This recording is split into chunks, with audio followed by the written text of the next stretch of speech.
Fala pessoal, bom dia, tudo bem com vocês? Bom dia, Daila.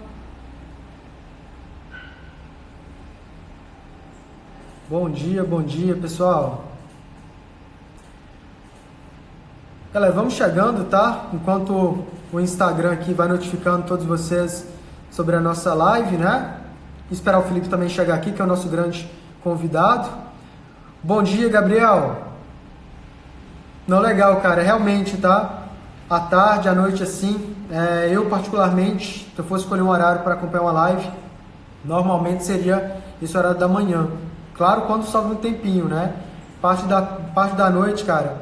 Lá em casa, né? Eu faço a live lá em casa, lá no escritório que eu tenho lá na minha casa. E à noite tem a pequena lá, né? Que é um furacãozinho. E aí essa Mila para dar conta lá, para ficar com ela naquele jeito, né? Para não fazer barulho, não fazer bagunça, é complicado. Mas a parte da manhã, normalmente é um período mais tranquilo aqui para mim. Pessoal, olha só, vamos dar continuidade aqui então.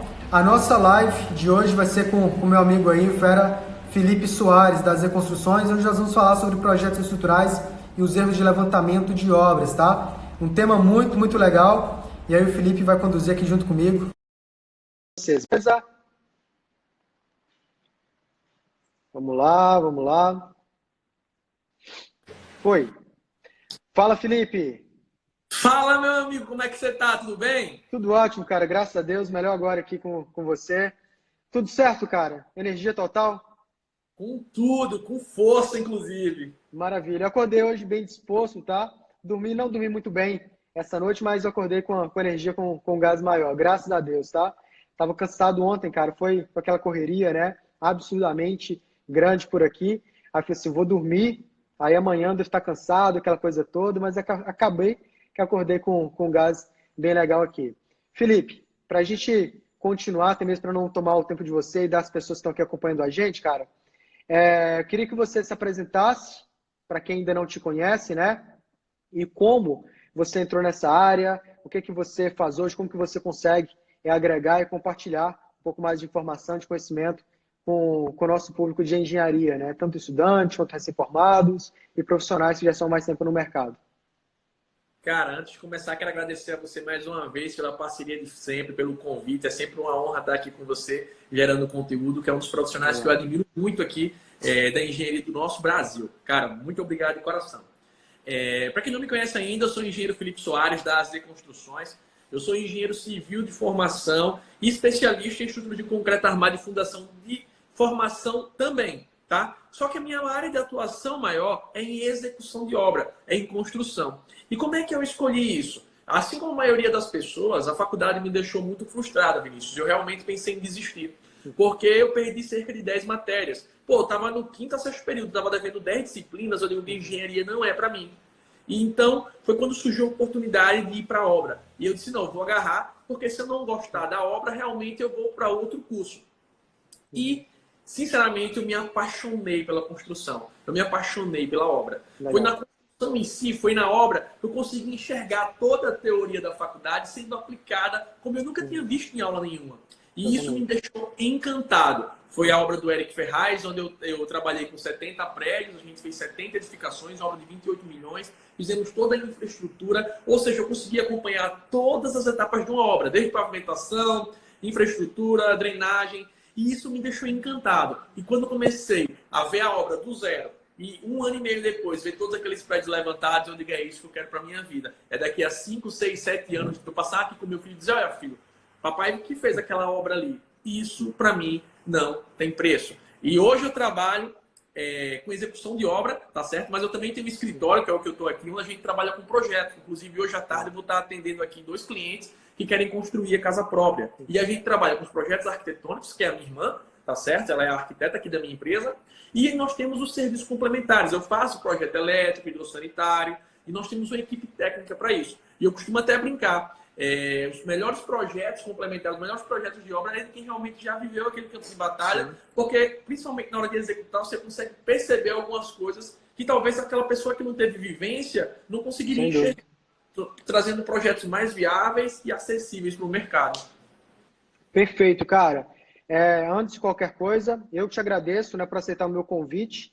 Eu sei da sua correria, né, durante o dia, enfim. Então, obrigado mesmo por dedicar um tempinho aqui para fazer essa live aqui comigo, né, compartilhar um pouco aí da sua experiência e do seu conhecimento com essa galera. Um paradigma, né, Felipe, foi quebrado na sua própria trajetória. Eu já cheguei a ver algumas lives suas, né, e algumas vezes que você comentou. Nem sempre o melhor aluno é aquele que vai se destacar. E você foi um desses casos, né? Que não foi o aluno mais brilhante da turma, né? E conseguiu ter um destaque muito grande. E já vi alguns comentários seus sobre isso, e realmente é o que acontece. Eu já vi muitos alunos que foram brilhantes na graduação, eu fui professor de graduação durante muito tempo, e chegar depois de formado, eles não conseguirem ter aquela projeção profissional que eu era uma das pessoas que acreditava. E vi outras pessoas que, por mais que não eram os melhores alunos, eles tinham outras habilidades. As habilidades de você saber se comunicar bem, saber correr atrás, aquela ação, né? aquele senso de urgência de fazer acontecer, que são habilidades naturais, né, de algumas pessoas. Tem pessoas que não têm essa habilidade. A pessoa tem todo um conhecimento, mas ela nunca sai do lugar. Ela sempre acha que vai precisar aprender mais e acaba simplesmente engolindo, né, vários livros e acomodando num posicionamento, numa posição. E aquilo não vai tirar ela do lugar. Não vai ter essa projeção que ela espera na vida profissional e ninguém vai chegar na casa dela, bater na porta e falar, olha, toma aqui o emprego dos seus sonhos para você. Então, eu vejo você com um grande exemplo nesse sentido. Quando eu chego e penso uma coisa aqui, cara, não estou conseguindo fazer isso aqui, eu vou precisar de mais tempo. Aí eu penso o Felipe. Se fosse o Felipe aqui, ele já tinha feito isso. Porque é aquela ideia de você pegar e já executar. A gente já troca algumas ideias, algumas figurinhas em como você executa as coisas dentro do seu escritório, do seu negócio, e como você consegue dar conta de muitas coisas ao mesmo tempo. Então, isso é uma característica realmente de poucos, né? Então, é só parar com essa rasgação de seda, né? Mas somente para você também ver que a admiração que eu tenho para você, ela é recíproca, né? Não é somente do seu lado comigo, etc. Nessa parte de estruturas, aquilo que você disse anteriormente, sobre você fazer projetos estruturais, ou sobre você executar uma obra.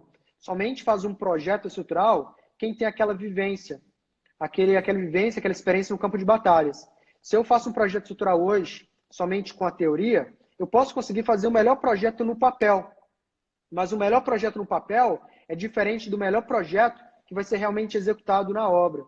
Porque aquele melhor projeto não é só o que está na tela do computador, é aquele que vai gerar uma economia para o meu cliente, vai gerar mais agilidade, mais produtividade, que ele consiga orçar a sua obra, levantar os quantitativos com a maior precisão do mundo e, consequentemente, isso gerar uma economia para ele lá na frente, ou até mesmo diminuir as chances que ocorram erros.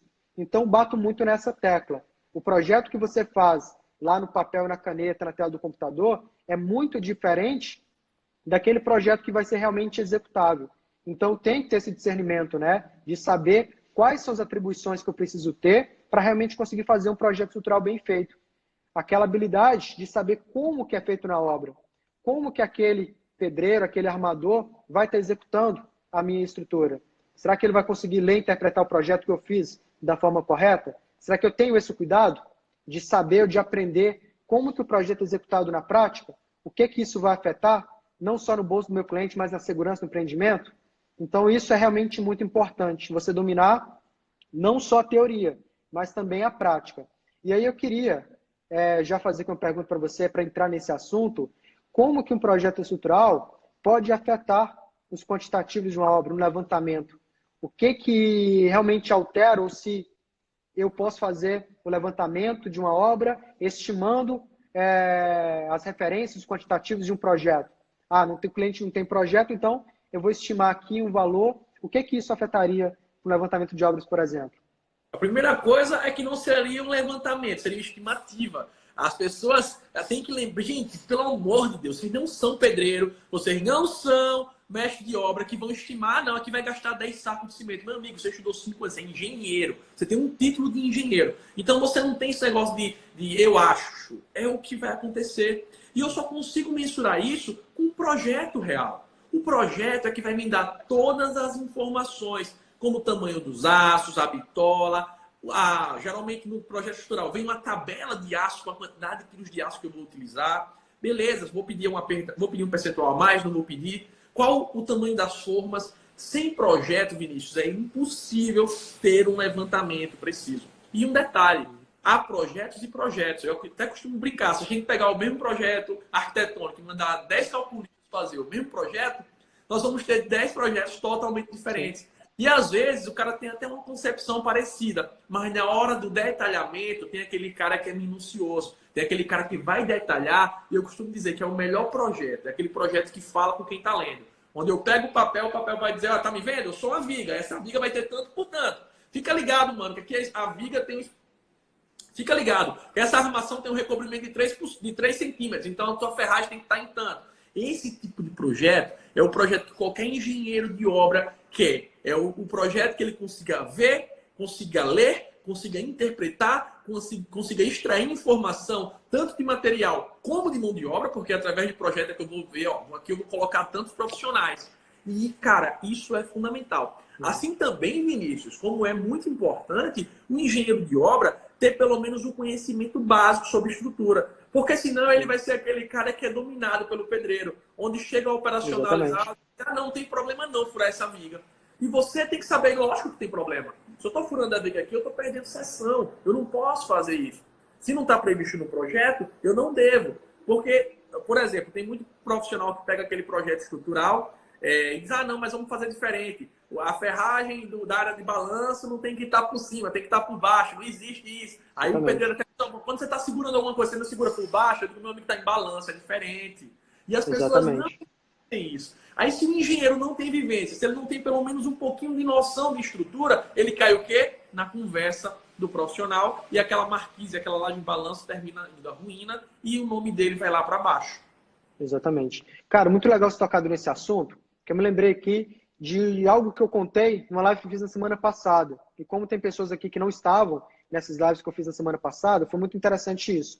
O que aconteceu? Essa importância do engenheiro de obras ter o conhecimento na área de estruturas.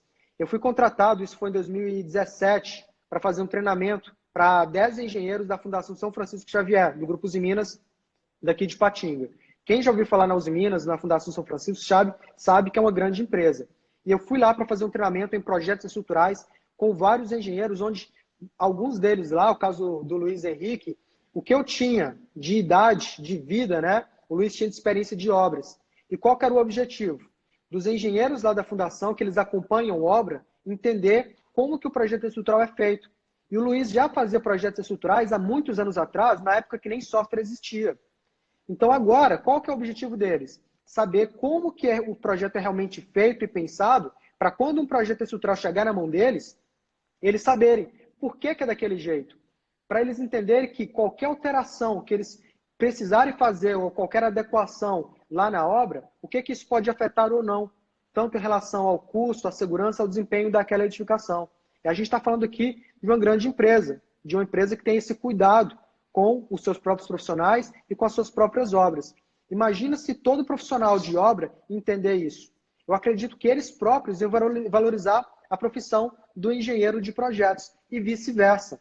Cara, eu já vi engenheiro de obras de chegar e falar assim, olha, pode fazer aqui o projeto, nós não vamos precisar aqui da sondagem. Pode fazer sem sondagem, não precisa não. Já fiz projeto assim, sem assado, então nada de sondagem aqui para esse projeto. Já vi executando de formas incorretas, né? Não vou nem colocar aí a fundação que poderia ficar ali de forma segura, não ter patologias e etc. Na estimativa, né? Aquilo que você disse, não tem levantamento se você não tem projeto, vai ser estimativa. Se eu não tenho sondagem, não tem projeto de fundação. Tem uma estimativa de uma fundação, a gente sabe os riscos que isso envolve, tanto em relação ao custo... Encarecer demais a obra, né? Exatamente, quanto em relação ao custo, mas também a sua segurança. Então não tem fazer um projeto dessa forma, tem essa responsabilidade em ambas as partes. Então quando eu entendo isso, quando o engenheiro de obras entende, ele tende a valorizar mais o papel do engenheiro de projetos e vice-versa. Se o engenheiro civil de projetos entende todas as etapas de um projeto estrutural, como que ele vai ser executado na prática, ele não vai diminuir o engenheiro de obras, por exemplo. Eu falo que na engenharia, cara, e já vi isso acontecendo diversas vezes, que existe uma briga de ego muito grande, uma competitividade muito grande. Se você pegar aqui 10 engenheiros estruturais, para eles o melhor projeto é o que ele faz. Se ele pega um projeto de outro profissional para avaliar, ele vai falar assim, ah, legal o projeto, mas se fosse comigo, eu faria diferente. É tipo, o jeito dele é sempre o melhor do que os outros. Tem uma briga de ego muito grande. E na nossa área, para mim, acontece essa briga, né? Muitas vezes a gente falou de briga de arquiteto com engenheiro, mas nós, como engenheiros, nós brigamos um com o outro em vários momentos. E para mim isso é uma ignorância absurda, porque entre um engenheiro de projetos, um engenheiro de obras, um arquiteto, tem a parte mais interessada e é o que nós todos trabalhamos dando atenção, que é o cliente. Então eu, particularmente, eu penso no meu cliente, no melhor para ele. E se nós temos consciência disso, cara, os nossos projetos, as nossas obras, seriam todas elas muito mais bem feitas, muito mais bem detalhadas. E eu, quando eu tive essa experiência de fazer parte, de ministrar esse treinamento para 10 engenheiros, que muitos deles tinham experiência de vida, de experiência prática, né, de projetos muito maiores do que a minha, serviu para mim de um aprendizado absurdo. Primeiro, quando a gente forma, quando a gente está iniciando a carreira, né, em 2017 eu tinha 4 anos de formado apenas, formei em 2013. Eu estava ensinando projetos estruturais para profissionais que já estavam no mercado há mais de 30 anos. Então eu pensei, cara, muitas vezes a gente se menospreza. Muitas vezes a gente acha que a gente não sabe o suficiente. Então ali naquele momento ali, veio para mim e falou assim, olha, você sabe alguma coisa, porque você está sendo contratado por uma grande empresa para fazer um treinamento de algo mega importante. Então você entende daquilo que você está ensinando, senão eles não teriam contratado você. E principalmente, eu não teria o feedback que eu tive de profissionais como aquele.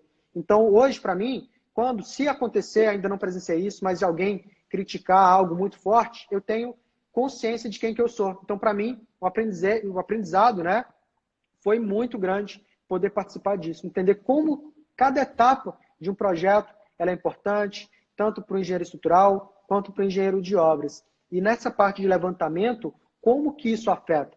Primeiro, Felipe, para você, por que o levantamento é importante? E o que isso vai afetar no custo de uma obra, por exemplo?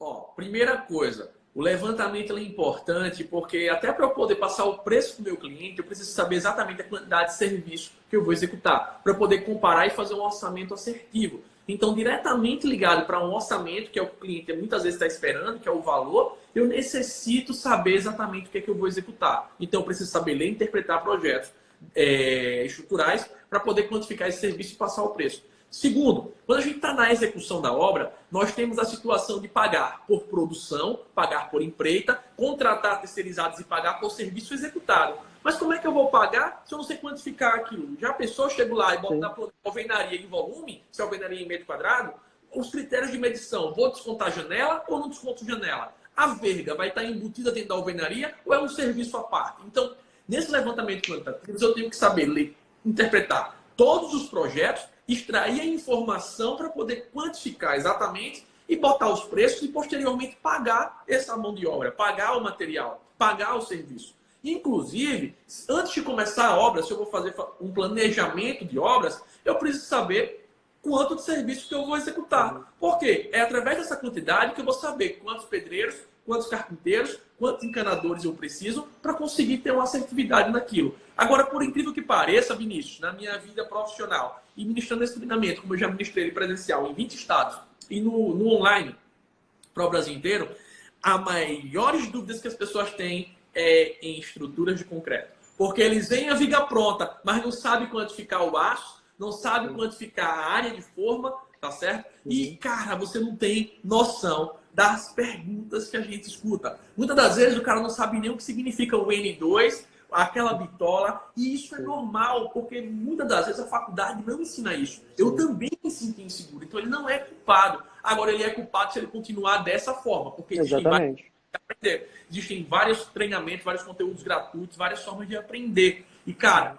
é simplesmente um absurdo os erros que eu já vi sendo cometidos dentro de sala de aula e os erros que eu já recebi de alunos meus para fazer revisão. Por exemplo, o pessoal não sabe que para o SINAP, para fazer um orçamento de obra pública, quando eu considero a área de forma, é apenas a área que tem contato com o concreto. Mas só que na hora que eu estou comprando material, eu não consigo fazer exatamente com aquilo. Eu compro material a mais para poder fazer os encaixes. Eu tenho que ter os meus travamentos com cabos e barrotes. Não é só o madeirite. E nos projetos estruturais, quando a gente vê um projeto de forma, ele tem o quê? A dimensão das vigas, não é isso? Exatamente.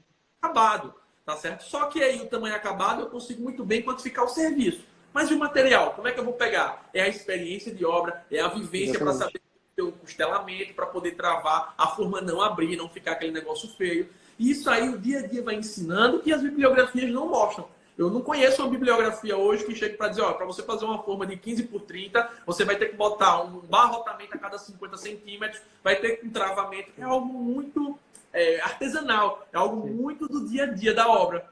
Exatamente. E muito interessante isso, Felipe, porque na graduação eu tive uma disciplina de orçamento, né?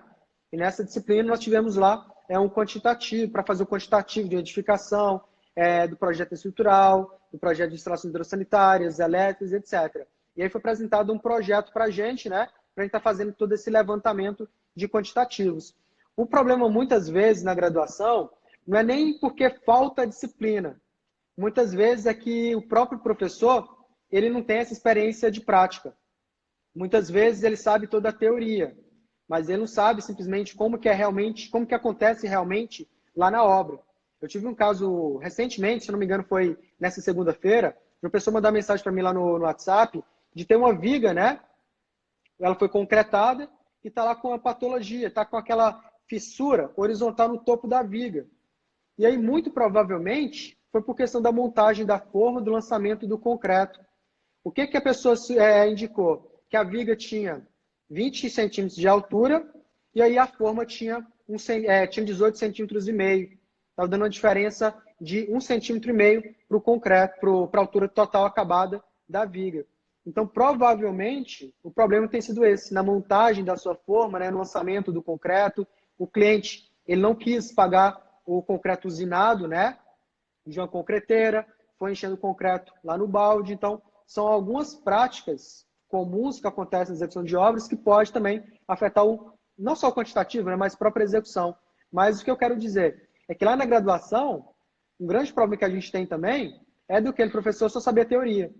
Olha, você vai fazer isso, isso, isso, porque está aqui no livro, que é o livro que ele leu. E aí eu penso, cara, se eu vou ensinar só o que está no livro, para mim seria muito mais honesto, muito mais ético, se eu indicasse para você o livro que eu aprendi.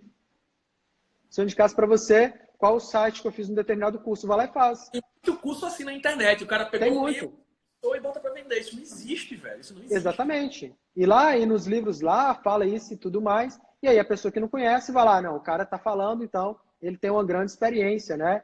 Hoje na internet está muito fácil a gente ser chamado de mestre, ser chamado de doutor, de não sei o que daquilo, sem realmente ter uma experiência de você realmente fazer projetos estruturais ou executar obras. Pelo menos, quando você ensina, pelo menos um projeto você tem que fazer.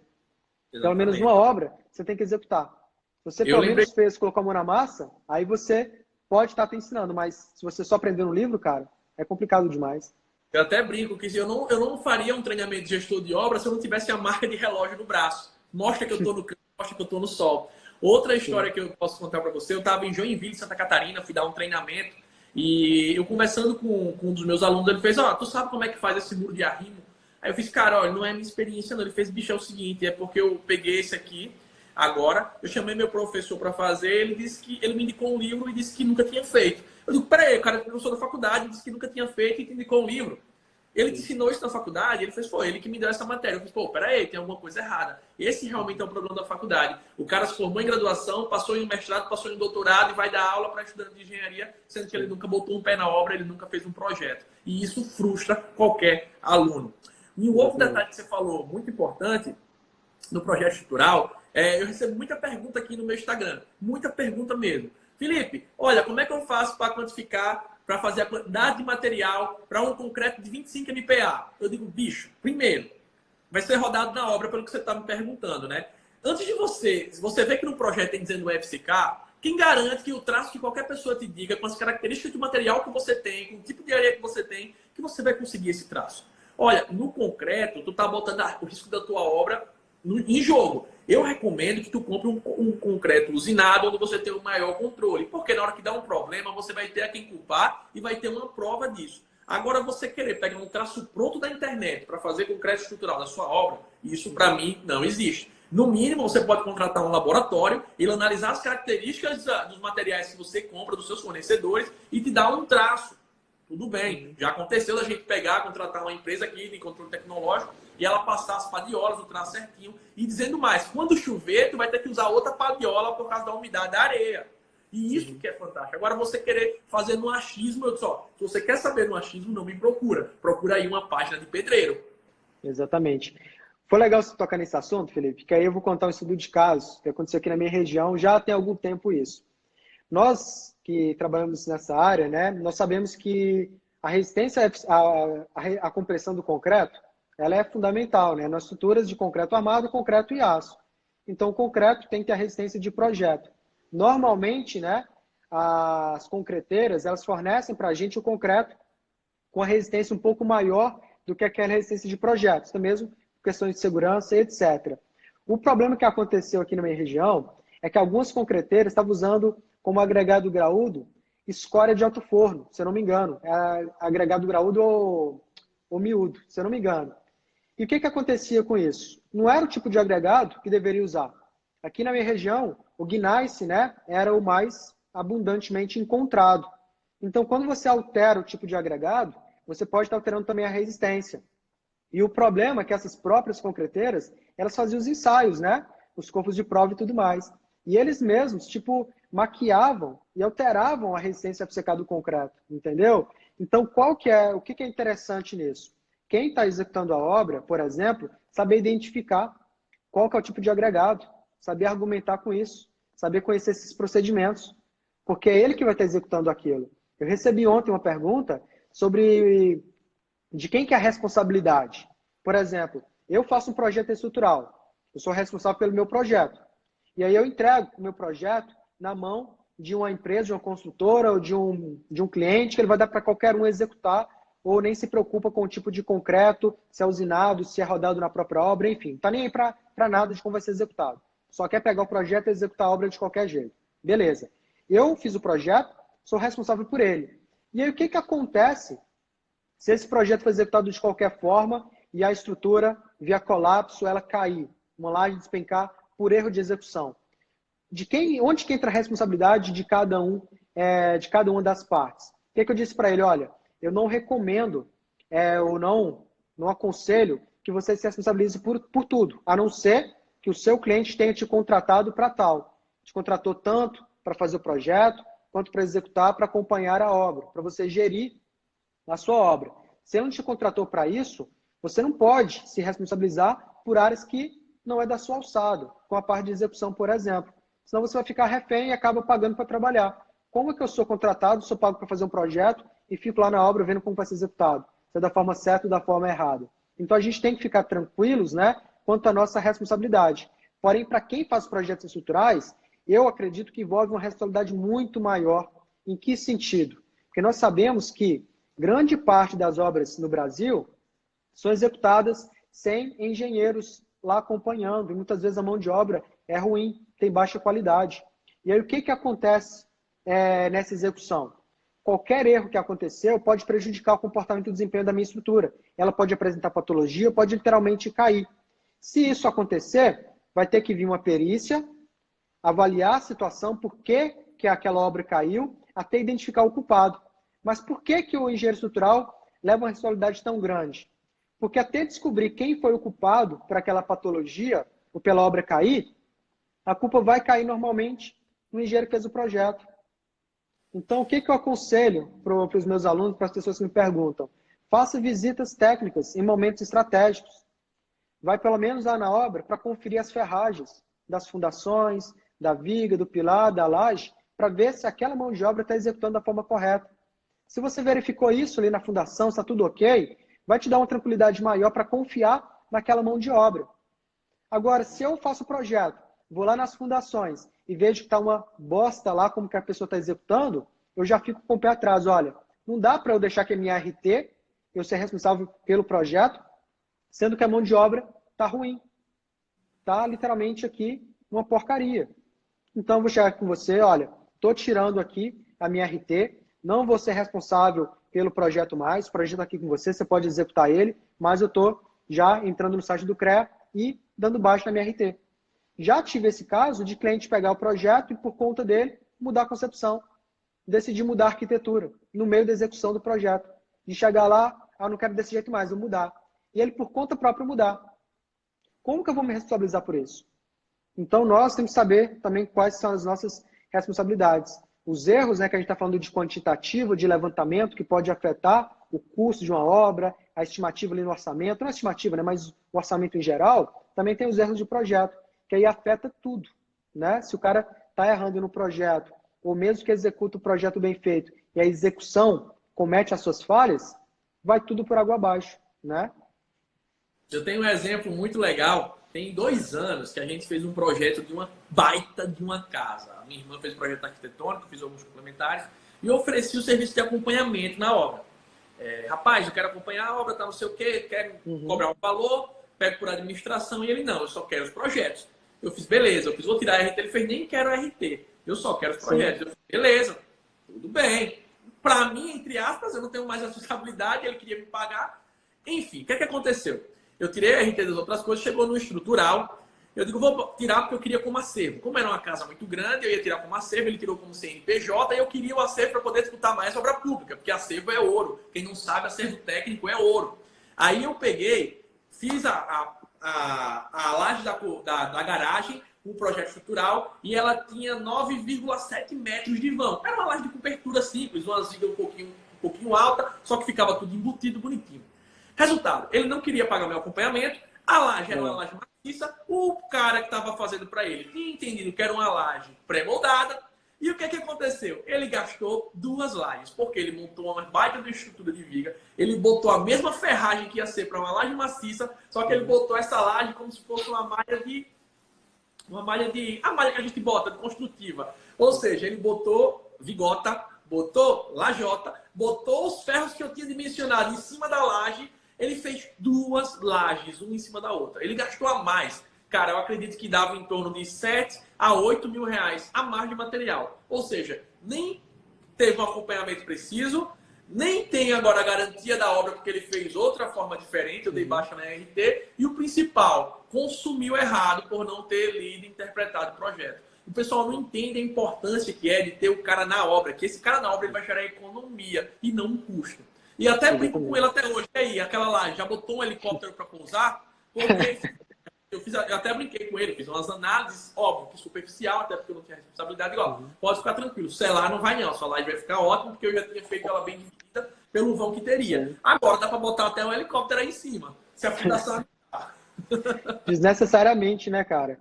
E acontece, cara, se a gente for contar aqui, tipo assim, de todos os erros que a gente já passou, né, eu contei na última semana, vou ser breve aqui, de chegar numa obra para fazer uma vistoria lá, até mesmo para achar uma solução para um cliente que me procurou para um problema que estava tendo. Isso foi lá em Marabá.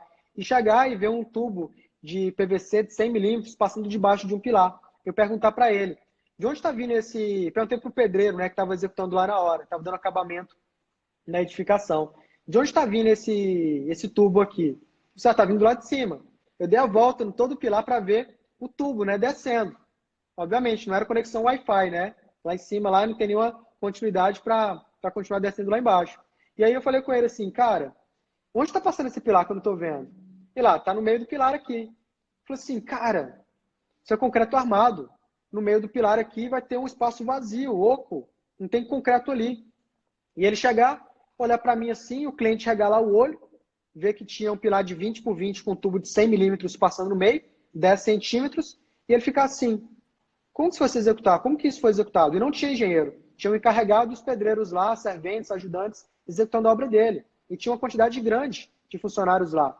E ele ficar assim, regalar o olho. E agora? O que ele vai fazer? E o pedreiro chegar e virar, olhar para um lado, assim, olhar para o outro.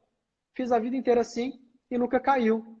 Assim, graças a Deus, mas não é porque você fez errado que você vai continuar fazendo. Então, os gastos, né, não acontecem somente no projeto, mas também por execução ruim. Então, pecar nessa questão de você contratar um projeto e não contratar uma boa mão de obra, ter esse acompanhamento, né, para fazer a estimativa de custos, de gestão da própria obra, de acompanhamento, etc., é quase que um pecado para o próprio cliente. Ele acha que ele está economizando, né, mas na verdade o gasto é maior. Mas muito por essa visão que você disse, dele acreditar que o engenheiro ele é um custo. e não o investimento que ele está fazendo, que pode gerar para ele uma grande economia, sem falar na segurança do próprio empreendimento.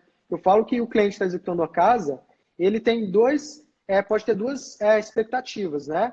Ou duas, como que eu posso falar aqui para você? Duas fontes de interesse. Ou executar a obra para ele mesmo, para ele morar, para a família dele, ou vender aquela edificação. Em nenhum dos casos, ele quer problema. Ele não quer patologia. Ele não quer morar numa casa que está cheia de trinca. Ou de pensar na casa dele, cara, podia ter construído aqui uma base para helicóptero. Olha o tanto que eu gastei. De ficar todo dia lá, deitando no sofá, olhando para a laje. Essa laje que tem R$7.000 aí a mais aqui de investimento. Ou de vir uma trinca, ver aquela trinca feia, tentar recuperar e a trinca voltar acontecendo, porque está tendo recalque de fundação. E ainda mais, ele vender uma obra para um cliente, o cliente comprar essa obra dele e ficar enchendo o saco dele. Comprar a obra de você, um mês depois está cheio de patologia, está cheio de trinca. Então, quando a pessoa entende a importância em todas essas etapas, né, de execução, ele começa a dar valor maior para nós engenheiros. Só que o nosso papel, eu vejo, que é de educar o cliente sobre a importância de ter realmente um engenheiro ali, acompanhando, fazendo os projetos e etc. E aqui agora, Felipe, vem uma pergunta para você, cara. Nós falamos aqui de projetos, de levantamento e etc. Hoje, engenheiro civil em 2020, qual ou quais aptidões ou quais características que você vê que são determinantes para o engenheiro nos dias de hoje? Quais são essas habilidades que o engenheiro deve ter necessariamente? Em termos de argumentação com o cliente, de saber se expressar, de comunicação, de você saber vender o seu serviço, o seu projeto. O que é que você entende hoje como as maiores habilidades de engenheiros civis em 2020? Proatividade, não esperar o problema se protelar e já ir resolver o problema, aquela coisa de tomar frente, tomar atitude e resolver. Felipe, mas não ficou perfeito. Se tivesse feito com mais calma, no meio do processo você melhora isso, você vai melhorando. Mas ter a proatividade eu acho que é fundamental. Segundo, saber vender. Não adianta, Vinícius, você ser o melhor projetista do mundo se ninguém sabe disso. Você ser o melhor livro de estruturas do mundo e tá fechado porque ninguém leu.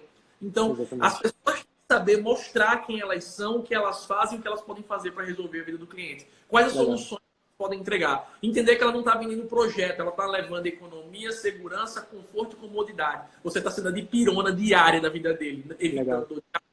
Então, esses são as principais características. Além de que, eu falo que todo engenheiro precisa saber ler e interpretar projetos. Seja para executar um projeto estrutural, eu tenho que saber ler e interpretar o arquitetônico, pegar aquelas informações e fazer meu lançamento. Seja para fazer um projeto do sanitário, um projeto elétrico, seja para executar, seja para alçar, seja para levantar, seja para pagar, eu tenho que saber ler e interpretar projeto. O principal da engenharia é botar as coisas para acontecerem. Então, se eu não consigo olhar aquilo no papel, visualizar na minha cabeça, tem alguma coisa errada.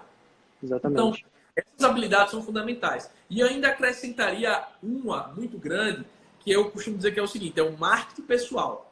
É saber vender ideias o tempo inteiro, é se posicionar bem. As pessoas olharem para você e te enxergar como uma referência, olharem para você e dizer aquele que realmente entende do assunto. Olha que constrangimento, você é engenheiro, mas a sua tia não está construindo com você, ela contratou uma empresa. Será que o erro é dela? Ou o erro é seu, que não soube mostrar que tem competência, ou não mostrou para ela uma imagem séria de que você seria capaz de fazer aquela obra? Ah, mas não, a culpa é da minha tia, que ela disse que não precisava de engenheiro, não. Continua dizendo. É o fim da picada, né, Felipe? Hã? É o fim da picada, porque parente é o primeiro a querer te procurar para você construir ou fazer projeto de graça, né? Vou ver se pelo menos eu consigo um desconto. E ele nem cogitar isso e procurar um outro profissional. Aí, não, mas é porque a minha tia não gosta de contratar com engenheiro, não. Ela acha que não é necessário. Eu digo, culpa sua duas vezes, porque você não teve a habilidade de conseguir mostrar para a pessoa que o engenheiro é necessário no processo. Então, me desculpa, eu não estou querendo te culpar, mas às vezes a gente precisa de um choque de realidade. Você não é culpado porque você não aprendeu isso, mas você poderia ter desenvolvido essas habilidades fora da faculdade. Porque culpar a faculdade não vai trazer solução para você, não. Perfeito, cara. Concordo plenamente com tudo que você disse. Porque é realmente assim, né? A gente que está começando ali, fazendo projetos, etc., nós nos concentramos muito na parte técnica, na parte operacional. Eu tenho que saber como fazer projetos. E aí o cara fica lá estudando, passa a vida inteira dominando a técnica. Beleza. Hoje ele se tornou aquela referência, né? Ou pelo menos na cabeça dele. Ele sabe tudo de estruturas, sabe tudo de gestão de obra, de execução e etc. Mas não adianta nada se ninguém souber. A pessoa tem que entender que nós, engenheiros civis, principalmente nós somos criados, pelo menos na minha concepção, de ser donos do nosso próprio negócio, da nossa própria carreira. Só que as pessoas, muitas delas, ainda esperam ser contratadas por alguma empresa. E elas, a única coisa que elas têm que pensar é melhorar o currículo. Só que ela esquece que para melhorar o currículo, não é só você ter lá aptidão no software e tal, e você fazer projetos, já fez quantas pós-graduações existem, mestrado, doutorado, sendo que você não tem certas habilidades. O cara chega, vê o seu currículo, acha sensacional. Vai te contratar para trabalhar no setor de projetos dele, ou no setor de obras. Aí vai fazer uma entrevista com você. Quando chega para fazer a entrevista, e aí, qual é o seu nome? O cara tá assim, meu nome é João, meu nome é João da Silva.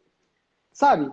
Com aquela fragilidade, sem ter uma postura, sem conseguir olhar no olho do cliente ou daquele recrutador e falar, olha, meu nome é João da Silva Souza, João de não sei o quê, eu sou engenheiro civil, sou formado em faculdade e tal, tenho experiência nisso, naquilo, falar com convicção.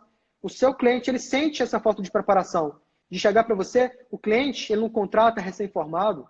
Quantas vezes a gente escutou falar isso? Acabei de formar, o cliente, ele não quer fazer um projeto com recém-formado porque ele entende que ele não sabe nada. Cara, o cliente, ele não vai te contratar porque você não mostrou confiança para ele.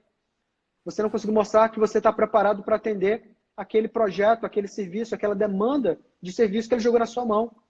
Se eu chego para conversar com o cliente e mostro essa fragilidade, eu não consegui olhar no olho do meu cliente, de mostrar para ele quem eu sou, o que eu faço, como que eu faço, com convicção, com aquela preparação que eu devo ter, ele não vai me contratar. Então eu tenho certeza, eu sou a prova viva disso, cara. Eu fui um cara totalmente tímido, totalmente introvertido. E eu falei para mim mesmo, isso foi em 2010. Eu falei, olha, se eu não mudar o meu posicionamento, se eu não mudar a forma que eu tenho de expressar, se eu não melhorar com minha comunicação, eu não vou chegar a lugar nenhum. Eu, para apresentar trabalho, eu corria. Eu chegava e combinava com os meus colegas, olha, trabalho de cálculo, deixa comigo. Vocês não precisam fazer nada, deixa que eu faço aqui, entrego, faço tudo. Mas quando chegar nos trabalhos, apresentação de grupo, vocês apresentam. Se o professor obrigar todo mundo a apresentar, deixa a conclusão comigo. Que na pior das hipóteses, eu vou ler o slide lá. E era o que eu fazia.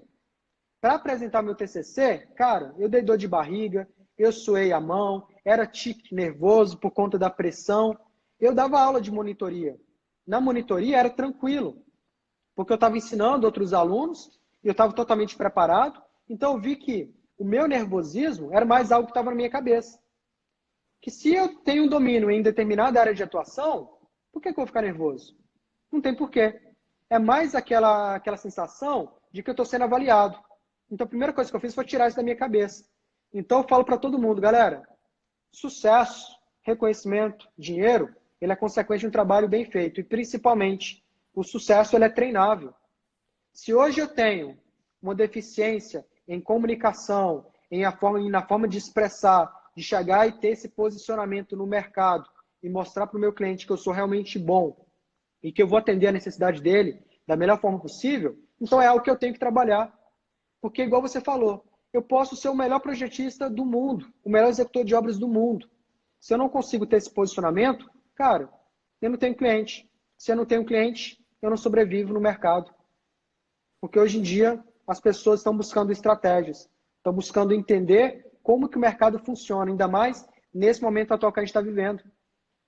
O mercado de empreendedorismo, né, tem crescido muito. Hoje eu tenho visto que muitos dos engenheiros civis que estão na graduação já estão pensando na estratégia que ele vai aplicar quando ele formar, em ter seu próprio escritório, em executar obras de forma autônoma, tendo a sua própria empresa, entendeu? Até mesmo pela liberdade que isso dá, tanto em termos da jornada de trabalho, mas até mesmo no financeiro.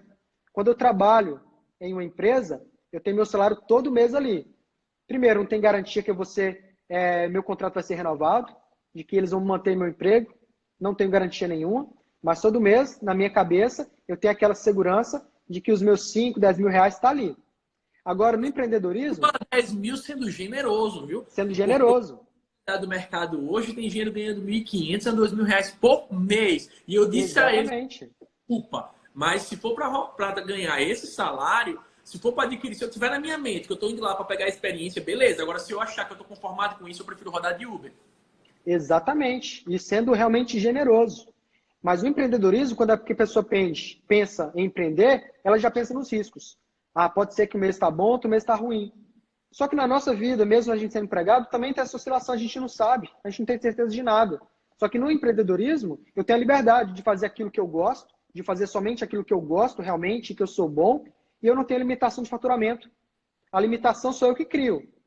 Ou eu posso trabalhar pouco, trabalhar de forma errada e ter faturamento baixo, ou trabalhar de forma inteligente, de forma produtiva, e aumentar meu faturamento, de escalar meu negócio.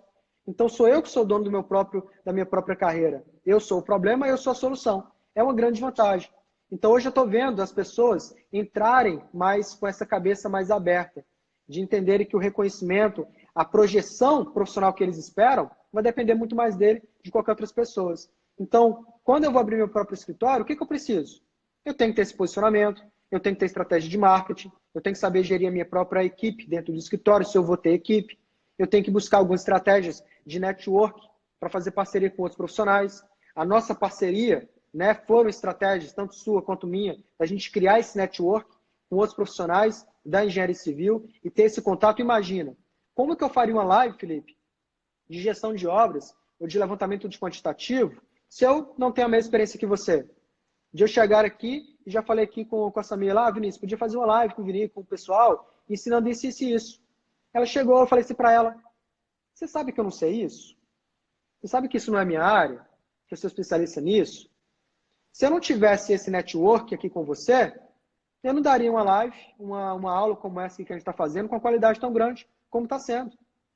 Entendeu? Então tem que buscar parcerias, não só no meu negócio de construtores, de arquitetos, mas parceiros que estão no mesmo ramo de atividade que eu e eles me darem várias sacadas, várias técnicas de venda, o que funcionou para ele, no mercado dele, né, na região dele, você de Maceió, eu sou de Minas Gerais, como a estratégia que você está utilizando aí na sua região, como que pode ser aplicado e melhorar o meu próprio negócio aqui.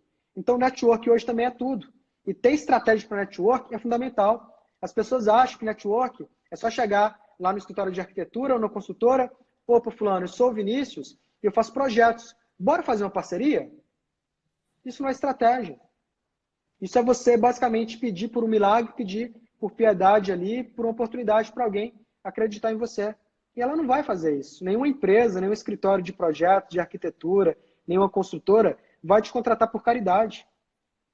Todo mundo ali tem uma empresa, cara, tem que ser bom para todo mundo.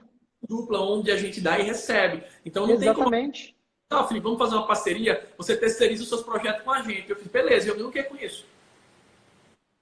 Exatamente. Tem que ser realmente essa via de mão dupla. Então eu acredito numa série de habilidades que eu falo que eu precisei desenvolver. Então hoje, para os meus alunos, eu falo isso. O Gabriel, né, não gosto de referenciar como aluno, mas sim como membro do programa Estruturas do Início ao Fim, que é para o cara ter essa experiência, né, de não só dominar a técnica, mas também dominar várias outras áreas que vão potencializar a sua própria área de atuação. O Gabriel está aqui, né, ele faz parte do nosso grupo de mentoria, e eu falo isso, cara, se você não sabe para onde você quer chegar, qualquer lugar serve. Se você não tiver uma estratégia, não tiver um planejamento, onde você quer chegar? Qual o seu objetivo? Qual que é o seu propósito? Depois que eu defino meu objetivo, defino meu propósito, eu vou saber onde que eu vou chegar. E em função disso, eu vou vendo o que está dando certo, o que está dando errado, o que eu tenho que corrigir, o que eu tenho que melhorar e onde que eu tenho que dar o meu foco. Onde que é o meu problema para eu não crescer, para não ter uma oportunidade no mercado? Então é ali que eu vou melhorar.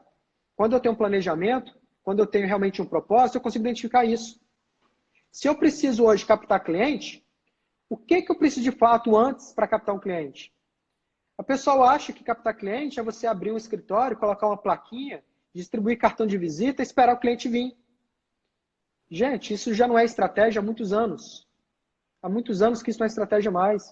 O mercado de engenharia civil ele é constantemente atualizado. E é tudo muito rápido. Ainda mais na era digital. As coisas mudam de um dia para o outro. Literalmente, de um dia para o outro.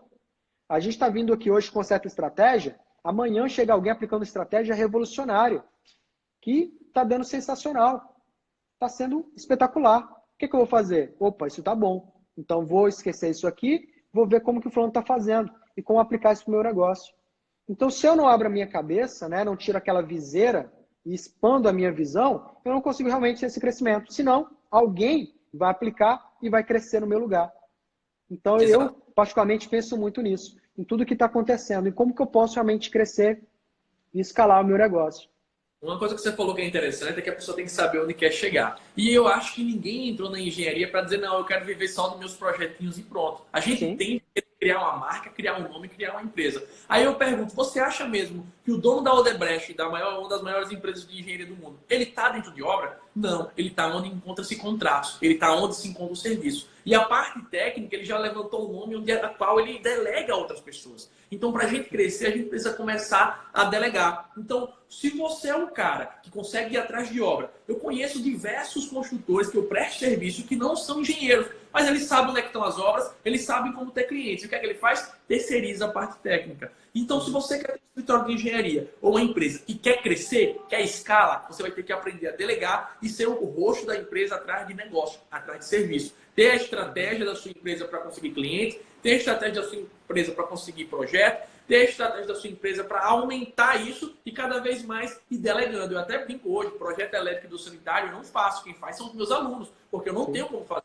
Porque enquanto eles estão fazendo, eu estou indo atrás de um novo cliente. Eu estou aqui com o pessoal, está todo mundo projetando e eu vou atender mais 2 clientes. A minha tara é que eles não deem conta e eu pego mais 2 alunos e passo o projeto para os 2 alunos. Por quê? Se eu não confio nos meus alunos, quem porra vai confiar? Eu ensinei tudo que eu sei pro cara, o cara conhece a minha metodologia. Se eu não confiar nele para fazer o serviço para mim, velho, o erro está em mim. Eu acho que fui eu que me ensinei correta. Eu faço isso com os meus próprios alunos, cara. Chegou projeto já para mim aqui, consultorias de alunos do programa Turismo Inicial ao Fim, né, que estão lá. Surgiu um projeto para eles e eles queriam me contratar para uma consultoria, né, para ajudá-los a fazer o projeto. Eu cheguei, cara, hoje eu não vou conseguir te fazer isso, até mesmo pelo prazo que você precisa.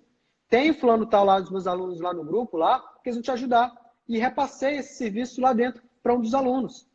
Porque tem alguns serviços que eu realmente não dou conta, igual você falou. Eu estou em outra área aqui da empresa, que eu estou justamente nessa etapa de eu captar cliente. Porque eu que vou fazer o dinheiro ali. Eu que vou fazer o cliente chegar. Não vai ser a parte operacional. Se eu ficar só trancado no escritório fazendo projetos, como que eu faço o projeto chegar? Não tem como.